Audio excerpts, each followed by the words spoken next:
Bismillahirrahmanirrahim. Assalamualaikum warahmatullahi taala wabarakatuh. Alhamdulillahirabbil alamin wassalatu wassalamu ala asyrafil anbiya'i wal mursalin wa ala alihi washabihi ajmain. Alhamdulillah, saya perkenalkan diri. Saya Dr. Razi bin Haji Yaakob daripada Fakulti Pengajian Umum dan Pendidikan Lanjutan UNIZA Kampus Gurun Badak.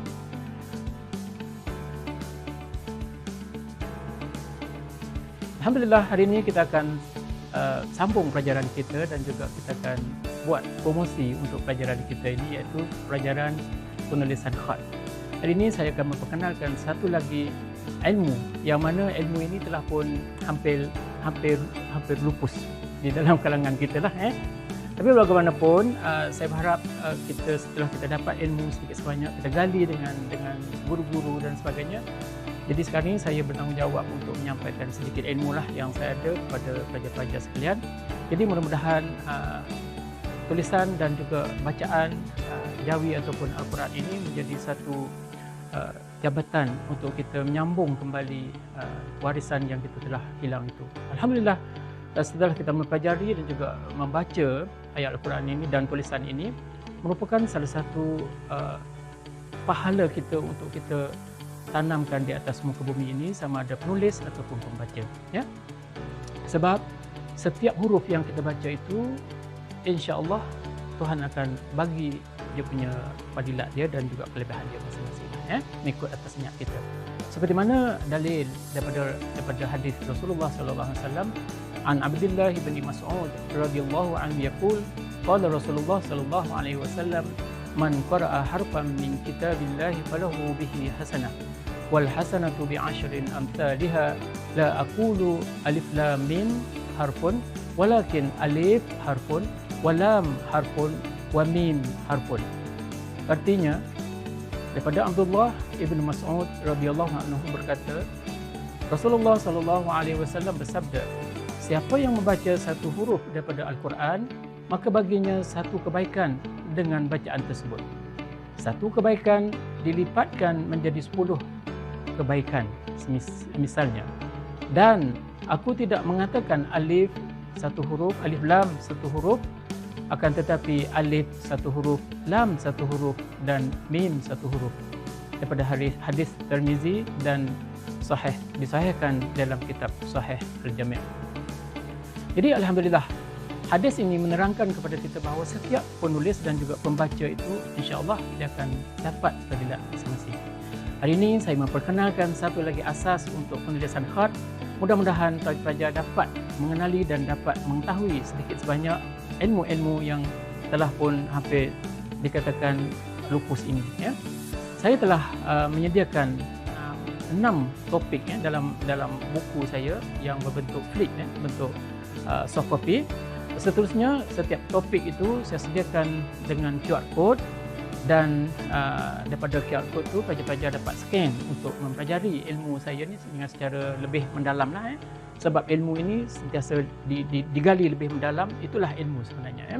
Dan akhirnya di setiap topik itu saya sediakan di penghujung topik nanti, di hujung bab ke-7 nanti, saya sediakan dengan app Zepa, ya, supaya dapat kita setelah kita add Zepa ini, jadi kita dapat semualah lihat setiap bab itu. Jadi di sini bagi memudahkan untuk pelajar mempelajari dan juga seronok dalam kita mempelajari penulisan khat ini.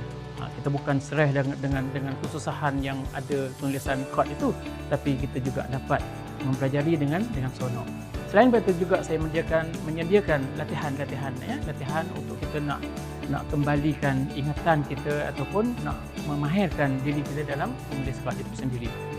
Jadi sebenarnya saya juga akan memperkenalkan beberapa jenis peralatan lah dalam buku saya juga, iaitu penulisan khat yang disediakan dengan pena dan juga adam itu, ya. Peralatan yang selalu digunakan sama ada saya diperkenalkan dengan peralatan secara tradisional dan juga cara moden, Jadi kedua-dua ini kita ajarlah bagaimana nak mencipta mata pena kita dan juga degree mata pena kita. Dan yang moden ni sudah ada dan beli saja dapat tulis, Dan keduanya adalah dakwat. Dakwat juga penting untuk kita mengetahui bagaimana kepentingan dakwat sendiri, ya, dan bagaimana pekat ataupun cairnya satu-satu dakwat yang kita nak hasilkan itu ya.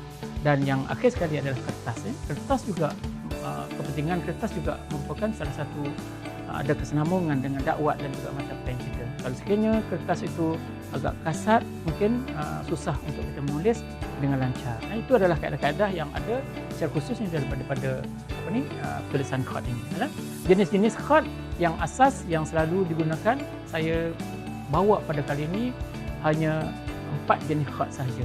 4 jenis khat sahaja, iaitu khat kufi pun kufi murabbak sahaja, yang mana terlampau asas dan juga dijadikan sebagai latihan untuk pelajar-pelajar lah. Dan kufi murabbak dan seterusnya kita sebut sebagai rikaah, yang mana step dia adalah kita kena belajar kufi murabbak, dan yang keduanya adalah rikaah, dan yang ketiganya adalah khat nasakh, dan yang keempatnya adalah khat sulus.